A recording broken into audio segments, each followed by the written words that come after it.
গল্পকথার আসরে আপনাদের সকলকে স্বাগত। আজ আপনাদের জন্য একটি ছোট গল্প। গল্পের নাম যোগান ও চাহিদা।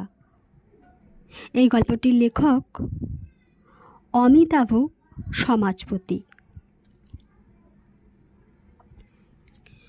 উপন্যাসের ব্লার্ব লিখতে বসেছিলেন প্রকাশক মহাশয়, মানে আমার এই বছরের বইমেলায় যে উপন্যাসটি প্রকাশিত হতে চলেছে সেটির ভাবনাটুকুকেই উপন্যাসের ব্লার্ব বলা হয়, যেটা থাকবে মলাট বা জ্যাকেটের ভেতর দিকে।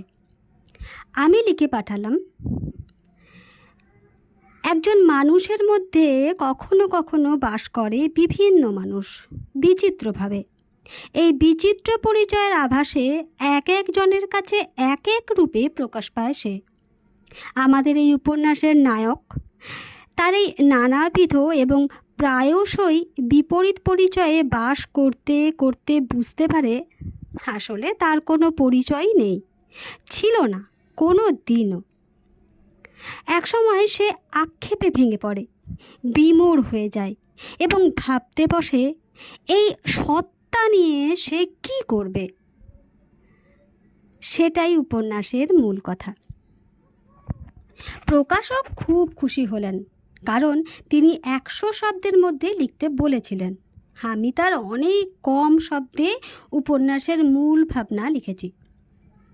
প্রকাশককে বললাম, 74 শব্দে উপন্যাসের মূল ভাবনা লেখা সহজ নয়। কেন নয়? আপনি মেধাবী মানুষ, 74 শব্দে একটি উপন্যাসের মূল বক্তব্য লেখা আপনার দ্বারাই সম্ভব। আপনি জিনিয়াস। প্রকাশক আমাকে উচ্চতার শিখরে তুলে দিলেন। বললাম, আমি ঠিক করেছি এখন থেকে গ্যাস না খেয়ে বরং ফলিডল খাবো। প্রকাশক আঁতকে উঠে বললেন, ফলিডল তো বিষ, আপনি বিষ খাবেন কেন? আমি বললাম, না মানে গ্যাস না খেয়ে বিষ খাওয়া ভালো, বুঝলেন কি না? আপনার এবারে পুজো বার্ষিকী পত্রিকাতে উপন্যাসটা লিখলাম, ভেবেছিলাম কিঞ্চিৎ দক্ষিণা পাবো, পেলাম না। আরে চিন্তা করছেন কেন? আমি তো আপনার বইটা করছি, বিক্রি হলে তার রয়্যালটি পাবেন। তার মানে গাছে কাঁঠাল গোফে তেল।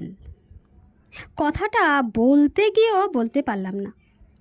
এই জাতীয় কথায় আমি অভ্যস্ত নই, কিন্তু এই মুহূর্তে বলতে খুব ইচ্ছে হলো। কষ্ট করে দমন করলাম ইচ্ছেটাকে। আমার মান থাকে না এসব কথায়। আমি ভদ্র, সভ্য, মার্জিত। প্রকাশক এবার হাবিজাবি কথা বলতে আমি ফোনটা কেটে দিলাম। তাকিয়ে রইলাম লেখার টেবিলের সামনে সাদা দেওয়ালের দিকে। অপলক। ব্যর্থ হয়ে গেল কি আমার জীবনটা? প্রকাশক যা বলছেন তা মিথ্যে না হলেও অর্থ সত্য। আমার একটু আধটু নামডাক হয়েছে বাজারে, সেটা কোনোদিন পাত্তা দিল না লাবণী। লাবণী লাবণী আমার স্ত্রী। সরকারি অফিসের সরকারি চাকরি করে রিটায়ার করে এখন ধর্মকর্ম গান বাজনা নিয়ে মেতে আছে। আমার লেখার টেবিলটাকে সে কোনো দিনই পাত্তা দেয় না। ওটিকে আবর্জনা না ভাবলেও এক নিষ্কর্মার অক্ষম প্রচেষ্টার কারখানা মনে করে এড়িয়ে এড়িয়ে চলে। যে কাজে স্থায়ীভাবে অর্থ উপার্জন হয় না সেটা কোনো কাজ নয়, ওটা স্বপ্ন বিলাস। আমি বিলাসিতা করি মানে আমার এই টেবিলে বসে যা যা আজ পর্যন্ত লিখেছি সব আবর্জনা। লাবণী বলে, আবর্জনা বলিনি, বলেছি ওটা কোনো কাজই নয়। তার মানে আমি এ পর্যন্ত যা যা করে যাচ্ছি সব পণ্ডশ্রম। সে তুমি জানো। সায়েন্স নিয়ে পড়াশুনো করেছো, তাই নিয়ে একটা ঘর ভাড়া করে ছাত্রছাত্রীদের পড়িয়েছো এবং উপার্জন করেছো। ওটা ছিল তোমার একটা বিশুদ্ধ কাজ। আর এই টেবিলে বসে গত 2 দশক ধরে যে সাহিত্য করে গেলাম, সব মিথ্যে। লাবণী চুল আঁচড়াচ্ছিল, চিরুনিটা চুলে গেঁথে এবার ঘুরে দাঁড়ালো, বলল, তুমি আমার মতো ইকোনমিক্সের লোক হলে বুঝতে পারতে যোগান আর চাহিদা কী জিনিস। সমস্ত পৃথিবীটা চলছে অ্যাডাম স্মিথ, মালজোর মতো ইকোনমিক্সের পণ্ডিতের তত্ত্বগুলো নিয়ে। এর মধ্যে কোনো ভাবালুতা নেই। তুমি সেসব গুরুত্ব কখনো বোঝোনি, বোঝার চেষ্টাও করনি। আমি বুঝতে চেষ্টা করলাম লাবণী ঠিক কোন দিক থেকে তার আক্রমণ শানাতে চাইছে। বললাম, কী সব ইকোনমিক্স করছো? ঝেড়ে কাশো তো। ঝেড়ে কাশলে তোমার মানে লাগবে, তাই চেপে যাওয়াই ভালো। না, তোমাকে বলতেই হবে।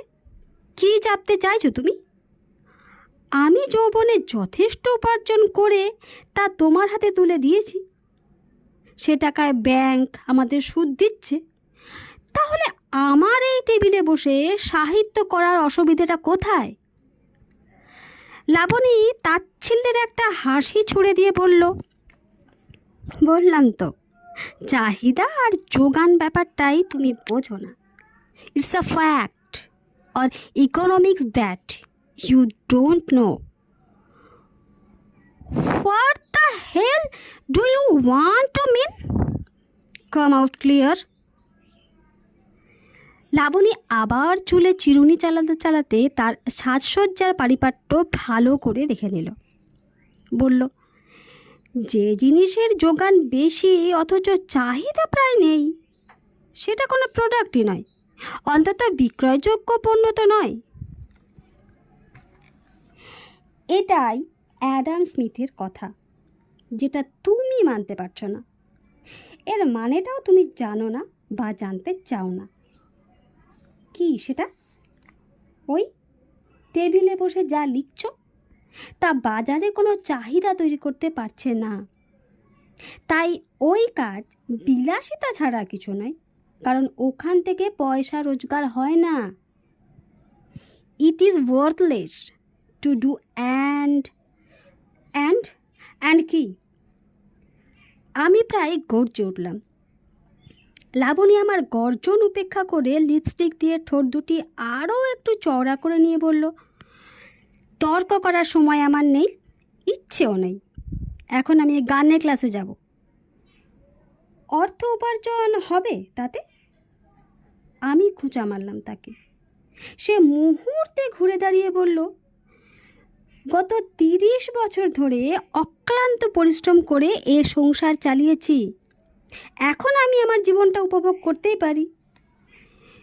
সে তো আমিও এই টেবিলে বসে সাহিত্য করে জীবনটাকে উপভোগ করছি। তাহলে আমার টেবিলটাকে আবর্জনা ভাবছো কেন? শাড়িটার পাটগুলো ভালো করে সাজিয়ে লাবণী বলল, সততার সঙ্গে বলতে পারো এ সংসারে খরচ, ফ্ল্যাটের ইএমআই, মেয়ের বিয়ে ইত্যাদির মধ্যে তোমার অবদানটুকু কতটুকু? প্রায় কিছুই নয়। তুমি টিউশনি করে প্রথম জীবনে যাই করেছো তা দিয়ে একটা সংসার চালানো যায় না।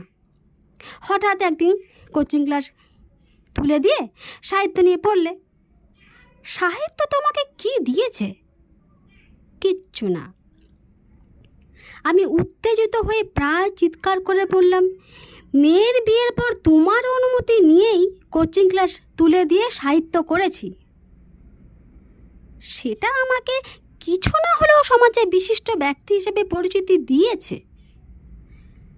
লাবণী মুচকি হেসে দরজা খুলল, বলল, সেই পরিচিতি ধুয়ে তুমি জল খেতে পারো, কিন্তু একটি পয়সাও রোজগার করতে পারো না। It has no demand in the market. বলতে বলতে দরজাটা বন্ধ করে সে বেরিয়ে গেল। আর আর আমি আমার হাতে ধরা দামি পেনটা ছুঁড়ে মারলাম বন্ধ দরজার দিকে। খানিকক্ষণ চুপ করে বসে রইলাম। তারপর চেয়ার থেকে উঠে টেবিলে আমার অর্ধসমস্ত গল্পটি হাতে নিয়ে কুচি কুচি করে ছিঁড়ে উড়িয়ে দিলাম ঘরময়। সিগারেট ধরে পায়চারি করতে শুরু করলাম। কানে বাজছে ইকোনমিক্স, অ্যাডাম স্মিথ। ক্রমশ শব্দ দুটি আমাকে আরও উত্তেজিত করলো। আমি আমার টেবিলে রাখা কাগজপত্র, বই, খাতা উন্মাদের মতো ছুঁড়ে ফেললাম মেঝেই এবং এই পশুর মতো লাথি মারতে শুরু করলাম ওই আবর্জনায়। বারবার বলতে থাকলাম, ফাক that supply and demand and. আমাকে দিয়ে কোনো কাজ হবে না। আমি আমি এখন বাতিল মানুষ। যে তার কাজ দিয়ে একটি পয়সাও রোজগার করতে পারে না, তা কেন? আপনি আমাদের গর্ব, আপনি আমাদের প্রতিবেশী। তার ফলে আমরা একটা বাড়তি শ্রদ্ধা অনুভব করি। আমি ভদ্রমহিলাকে হাত তুলে থামতে বললাম। তিনি একটু অপ্রতুষ্ট হয়ে চোখ নামিয়ে নিলেন। অস্পষ্ট স্বরে বললেন, আমাদের পাড়াতেই একটা নাচ গানের প্রতিষ্ঠান আছে। তার সভাপতি চাইছিলেন আপনি আমাদের প্রতিষ্ঠা দিবসে প্রধান অতিথি হিসেবে আসুন। ছেলেমেয়েরা আনন্দ পায়, এই আর কি। ভদ্রমহিলাকে প্রকৃতই ভদ্র, সভ্য, শিক্ষিত ও মার্জিত বলে মনে হতে আমি তার আনত চোখ দুটির দিকে তাকালাম। তিনি আমার কথায় বোধহয় একটু আশাহত। তার মানে আমার লেখা হয়তো কোনো ক্রমে পড়েছেন। আমি একটু নরম সুরে বললাম, আচ্ছা, আপনাদের স্কুল কতদিনের পুরনো? ভদ্রমহিলা চোখ তুলে সপ্রতিভভাবে বললেন, 10 বছর। 10 বছর? আমি একটু বিস্মিত হলাম। বললাম, তা এই 10 বছরের মধ্যে তো আমাকে একবারের জন্য নিমন্ত্রণ করেননি। এখন হঠাৎ? আমরা তো আগে জানতাম না যে আপনি এখানেই থাকেন। এখন কি করে জানলেন? আমার এক কলিগ একদিন জানতে পেরেছে, ওই বলল আপনার কথা। আসলে আপনার মতো একজন কৃতি মানুষ আমাদের কাছাকাছি থাকেন জানতাম না। তা সভাপতি মশাই বললেন। আমি উৎসুক হয়ে বললাম, যে কলিগের কথাটি বলছেন তার নামটা জানতে পারি কি? সুনন্দা দাস, ও গান শেখায়। তিনি কি করে জানলেন? আমার পুলিশি যে রায়ে ভদ্রমহিলা একটু বিরক্ত হয়েই বললেন, তা আমি বলতে পারবো না, হয়তো কোনো নতুন ছাত্রছাত্রীর কাছে। আমি মুচকি হেসে সুর নরম করে বললাম, আপনি আমার কোনো লেখা পড়েছেন? হ্যাঁ, আপনার অর্বচনীয় উপন্যাসটি আমার খুব ভালো লেগেছে। ওটা কিন্তু ভালো বিক্রি হয় না, ভদ্রমহিলা বললেন। ভ্যান গগের জীবিতকালে একটি মাত্র ছবি বিকৃত হয়েছিল। সেটা কিনেছিলেন তার নিজের ভাই। তাছাড়া কাফকা তার সমস্ত লেখা পুড়িয়ে ফেলে দিতে দিয়েছিলেন তার বন্ধুকে।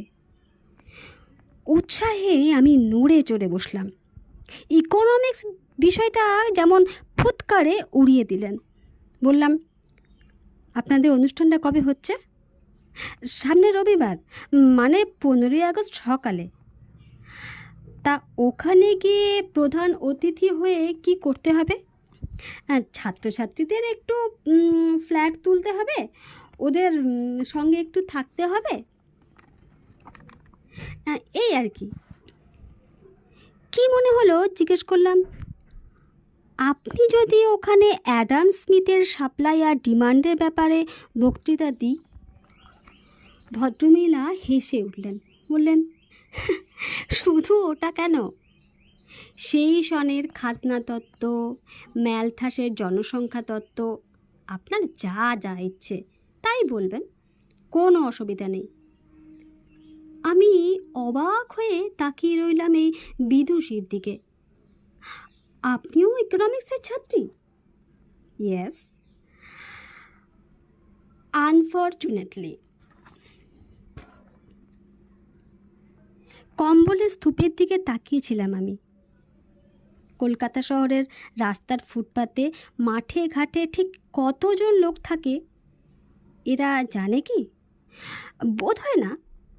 তা না জানুক, এরা এদের সাধ্যমতো বন্দোবস্ত করেছে, সেটাই যথেষ্ট। তার মানে যোগান ও চাহিদার তত্ত্ব এই মুহূর্তে এদের মাথায় কাজ করছে না, এরাও মানছেন না। অ্যাডাম স্মিথের থিওরি জেনেও এরা এই কাজে হাত দিয়েছেন। তাহলে লাবণীর প্রিয় ইকোনমিক্স তত্ত্বগুলো অগ্রাহ্য করে এরা কাজ করছেন এবং আমার মতো সংসারে আপাত পরাজিত মানুষটাকে কিছুটা হলেও গুরুত্ব দিচ্ছেন। আমার নাম ঘোষণা করা হলো। ঘোষক মশাই ভারী গলায় বললেন, এখন আজকের এই বিশেষ দিনটিতে আমাদের সামনে বক্তৃতা করবেন প্রখ্যাত সাহিত্যিক শ্রীযুক্ত অমুক কুমার তমুক। সবাই একযোগে হাততালি পড়ল। আমি উঠে দাঁড়ালাম। দেখলাম প্রথম সারিগুলিতে বসেছে বাচ্চা কাচ্চারা, দ্বিতীয় সারিতে যুবক যুবতী, আর শেষে বয়স্করা। আমি মঞ্চের সভাপতি এবং অন্যদের সম্মান জানিয়ে কিছু কথা বললাম, বিশেষ করে স্বাধীনতা এবং গান বাজনা সম্বন্ধে। এও বললাম, মূলত অর্থনৈতিক স্বাধীনতাহীন নাগরিকরা ঠিক স্বাধীন নয়। বললাম, গান বাজনা অথবা অন্য কোনো সংস্কৃতির মানুষ হলে তাকে নিরলস সাধনা করতে হয়। নিছক গালগল্প করে একটু হারমোনিয়াম বাজিয়ে আমাদের মহান শিল্পজগৎকে অপমানিত করবেন না। কখনো ভাববেন না এই সঙ্গীত পয়সা এনে দেবে কি না, তাহলে অসাধ্য হয়ে যাবে আপনার সাধনা। আর কে না জানে প্রকৃত সাধনা ছাড়া মুক্তি লাভ অসম্ভব। হাত তালিতে ফেটে পড়ল হল ঘর। সভাপতি মশাই চেয়ার ছেড়ে উঠে দাঁড়িয়ে আমাকে জড়িয়ে ধরলেন। ধন্য ধন্য পড়ে গেল চারদিকে। ইতিমধ্যে বাচ্চা কাচ্চারা তাদের ছোট্ট ছোট্ট নোট বই নিয়ে আমার দিকে ধেয়ে এলো। সই চাই। প্রত্যেকের নাম জেনে তাদের সই দিলাম। আনন্দে ভরে উঠল মন। নিজেকে এক জনস্বার্থক ব্যক্তি বলে মনে হচ্ছিল। সই পর্ব শেষ হলো। এবার কিঞ্চিত জলখাবার গ্রহণ। গাড়ি করে রওনা দিলাম কলকাতা। বিভিন্ন বস্তি অঞ্চলে দরিদ্র মানুষদের কম্বল প্রদান করে এখানকার অনুষ্ঠান শেষ। এবার যেতে হবে সোদপুরে এক সাহিত্য সভায় পতাকা উত্তোলন করতে। বাড়ি থেকে আগেই বলে এসেছি, দুপুরের ও রাতের খাবার আমার অন্যত্র আয়োজিত হয়েছে, অতএব বাড়িতে সেসব ব্যবস্থা রাখার দরকার নেই। প্রচুর ছবি উঠল। সেই ছবি ফেসবুকে, ইনস্টাগ্রামে ছড়িয়ে পড়ল। মনের মধ্যে যেন একটা প্রতিশোধ চরিতার্থ করার অনুভূতি নিয়ে সোদপুরে রওনা দিলাম। সোদপুরে পতাকা উত্তোলন করা হলো। দুপুরে এক বাড়িতে খাদ্য গ্রহণ এবং কিঞ্চিত ভাত ঘুমের পর সন্ধেবেলা শুরু হলো সাহিত্য সভা, সঙ্গে অঢেল পানীয়ের ব্যবস্থা। যার বাড়িতে এই অনুষ্ঠানের আয়োজন তিনি এক রিটায়ার্ড মিলিটারি ম্যান। এই সেনাকর্মীকে কখনো ক্যাপ্টেন আর কখনো কর্নেল বলে সম্বোধন করায় তিনি হেসে বললেন, আমি ক্যাপ্টেন না কর্নেল সেটা বড় কথা নয়, বরং বলুন আমার গিন্নির লেখা আপনার কেমন লাগে। আমি তো সাহিত্য ফাহিত্য ঠিক বুঝি না, তাই। সেনাকর্মীর স্ত্রী মধুমিতা তখন সবার জন্য পান পাত্রে স্কচ ঢালছিলেন। খুব সুন্দর করে কথা বলেন। এই শেষ যৌবনে এসেও তিনি যথেষ্ট সুন্দরী।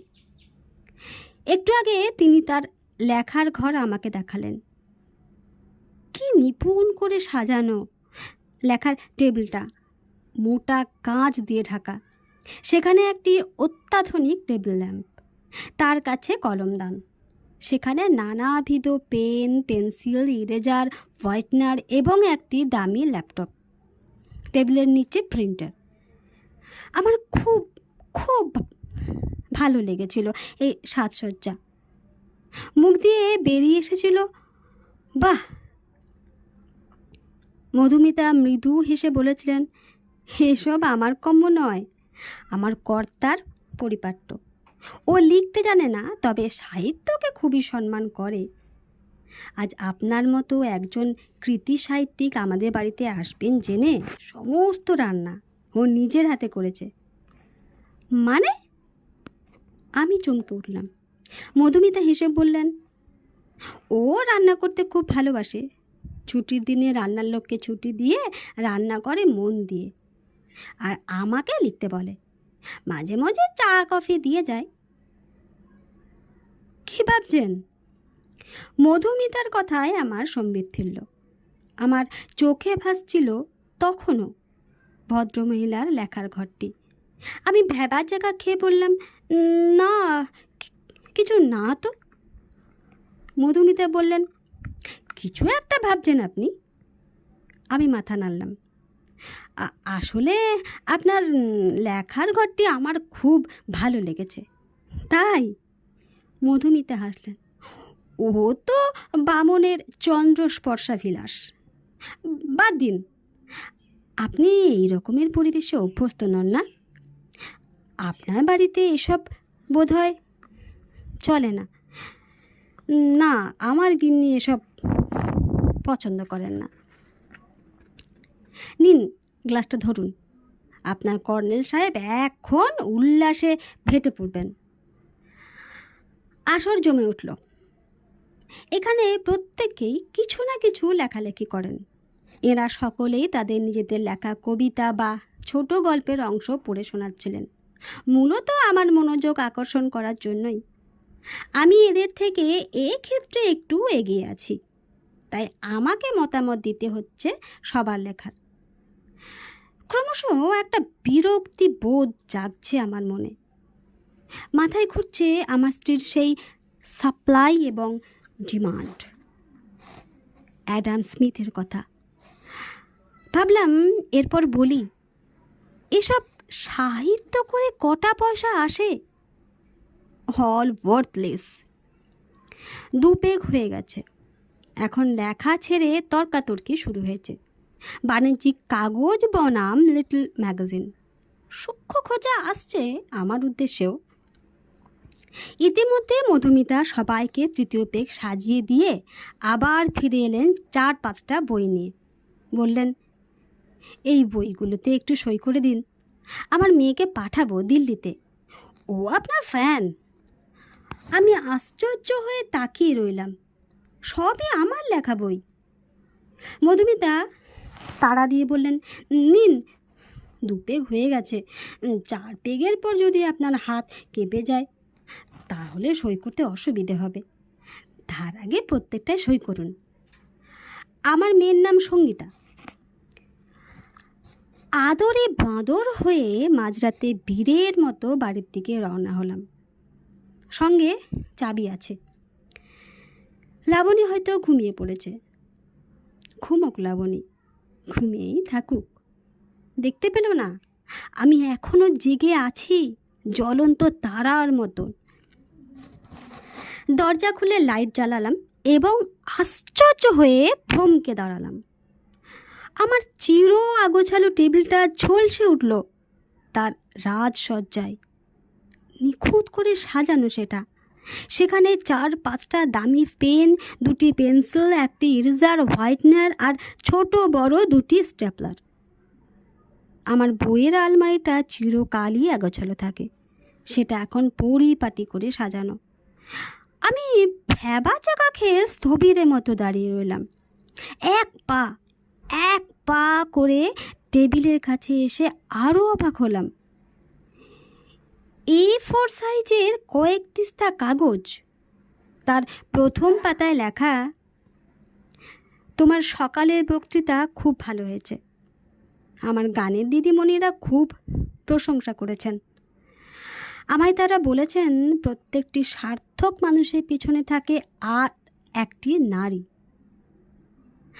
আই এম সরি, পারলে আমাকে ক্ষমা করে দিও। ইতি, তোমার আমি। আমি লাবণীর অ্যাডাম স্মিথ, কেইন্স আর ম্যাথলাসের এক ঝটকায় সরিয়ে দিয়ে দৌড়লাম বেডরুমের দিকে। আলো জ্বাললাম। সেখানে বিছানায় শুয়ে আছে লাবণী, নিপাট সৌন্দর্য নিয়ে, শেষ যৌবনের আনত শরীর প্রস্তুত করে। আমি স্থির হয়ে তার দিকে তাকিয়ে রইলাম। অ্যাডাম স্মিথ বললেন, এই সুযোগ, চাহিদা আছে, এখন তোমার যোগান তোমার হাতে। আমি বললাম, অ্যাডাম দা, আমি মদ খেলে পাশের ঘরে ঘুমোই। অ্যাডাম বললেন, damn it, come on, supply it. আমি আলো নিভিয়ে ঝাঁপিয়ে পড়লাম বিছানায়। ঈষৎ ভার গলায় বললাম, আমি কিন্তু মদ খেয়ে এসেছি লাবণী। লাবণী মৃদু হাসল, বলল, তা হোক, তুমি এসো।